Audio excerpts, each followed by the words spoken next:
ভরসার জায়গা তৈরি করা কঠিন, তবে সবার আগে দরকার বিশ্বাস অর্জন। আমরা সেটাই করার চেষ্টা করছি প্রথম দিন থেকে। ভদ্রমহিলা বা মেয়েটি যখন আমাদের লোটাস সুপার স্পেশালিটি হসপিটালে আসে ডক্টর সব্যসাচী সাহাকে দেখাতে, তখন তার অবস্থা বেশ ক্রিটিক্যাল। মাথায় তীব্র যন্ত্রণা, চোখে দেখতে অসুবিধে, বমি হচ্ছে ক্রমাগত। অনেক জায়গায় সে গিয়েছিল, কিন্তু কোনো সুফল মেলেনি।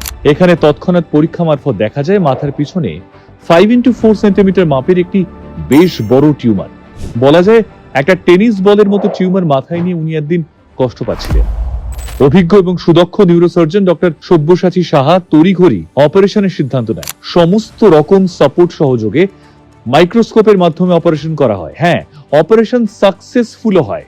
4 দিনের মধ্যে তাকে ছুটিও দিয়ে দেওয়া হয়। সে এখন সুস্থ। আপনার নাম বলুন। সাবিনা ইয়াসমিন। আপনি কবে হসপিটালে ভর্তি হয়েছেন? মঙ্গলবার। আপনার কি হয়েছিল? Brain tumour. আপনি এখন কিরকম আছেন? এখন ভালো আছে। লোটাস হসপিটালের পরিষেবা পেয়ে আপনার কিরকম লাগছে? ভালো লেগেছে। আপনি ফুললি স্যাটিসফাইড পরিষেবা পেয়ে? হ্যাঁ। Thank you. আর তার সুস্থতার একরাশ ভালো লাগার বাতাস ছুঁয়ে যায় লোটাস সুপার স্পেশালিটি হসপিটালকেও।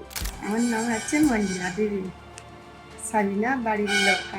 পেশেন্টের কি হয়েছিল? ব্রেন টিউমার হয়েছিল, এখন সুস্থ আছে।